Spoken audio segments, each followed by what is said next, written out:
1960s and 70s Hong Kong films were in a double bind. On one hand, they aimed to create period pieces that were set anywhere in China with a very limited scope of on-location settings. The Taiwanese indie circuit had some options on that lush and varied island, but Hong Kong and the Shaw Brothers were pretty much stuck. Every town was the same town, and the highways of Hebei and Sichuan and Guangdong all looked like the same set of dusty roads. At best, they could go into a 1,000-square-foot soundstage to create a mystical forest or a trap-laden labyrinth. So, to expand their scope, the Shaw Brothers occasionally pull what I'd call a travelogue. They couldn't go to mainland China, but Southeast Asia was definitely an option. You see this all the time in James Bond movies, where the action just stops for several minutes and Bond and some girl wander around the streets of Greece or Mexico City or Brazil for no real good reason. In the case of the Shaw Brothers and Bond, that's escapism. These sequences work much better on the big screen. My favorite travel scenes are the panoramic shots in Around the World in 80 Days that do nothing to advance the plot, but are still the movie's raison d'etre. I like to look at 6 travel-focused Shaw Brothers movies. This is not an exhaustive list, but these are all standouts filmed largely outside of Hong Kong. I originally planned to include the India portion of Mighty Peking Man here,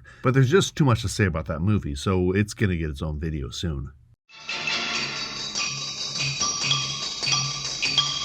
A kung fu master who seems to have only one trick, the titular Shaolin Handlock, is assassinated by an old friend. The killer also slays a pair of students, mistaking them for the master's children. The latter is especially shocking, since the girl who gets killed only 5 minutes in is none other than the vedette Kara Hui. The real son and daughter launch a quest for revenge. David Chiang insinuates himself into the household of the man responsible for the killing, played by a dastardly Lo Lie, getting himself hired on as a bodyguard, much to the disgust of Lo Lie's right-hand man. Meanwhile, his sister, Chen Ping, makes reckless attempts on Lo's life. The hand-to-hand combat in this movie is fine, if over-reliant on that Shaolin Handlock and its one weakness,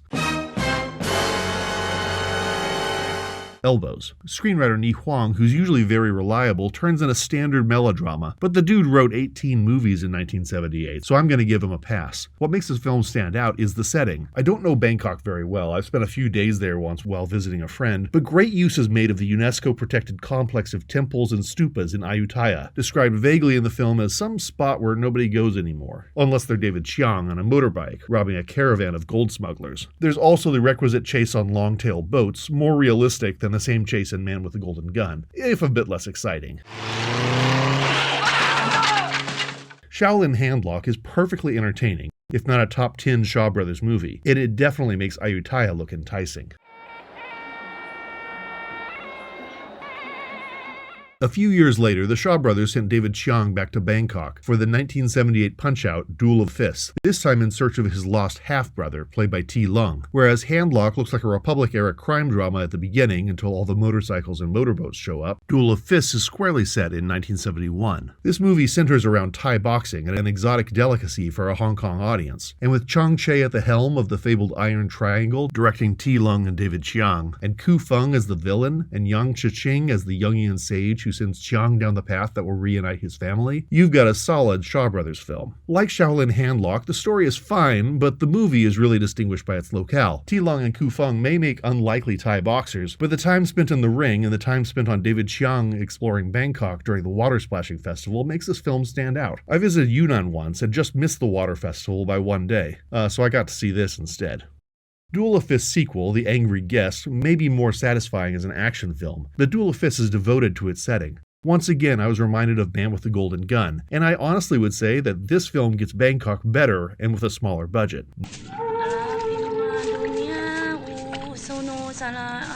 Bewitched and Black Magic.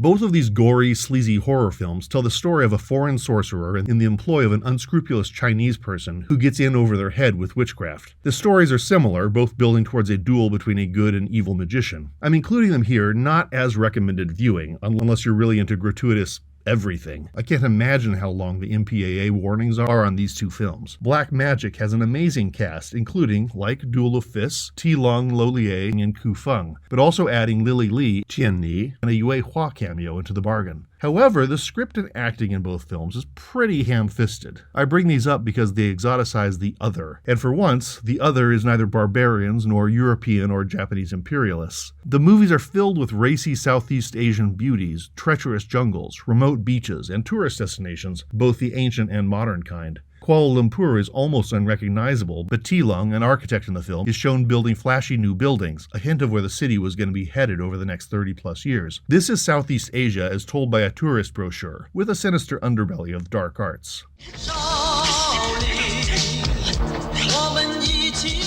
To conclude, I have mentioned this before, but it's obvious that the first mainland Hong Kong collaboration, Martial Arts of Shaolin, starring Jet Li in his first starring role, is bursting at the seams to show off the beauty of China. Sure, the geography is iffy, with the heroes walking from the Great Wall to Guangxi in just a couple of days, but you can't blame the studio for its enthusiasm. Suddenly freed from the confines of the new territories, of course they would showcase the Forbidden City, or a facsimile thereof, the Great Wall, Yangshuo, and more. Between the scenery and Jet Li's irresistible charm, the movie was a massive hit, and it's great to see the Shaw Brothers' love of exotic scenery turn onto the country where they were born.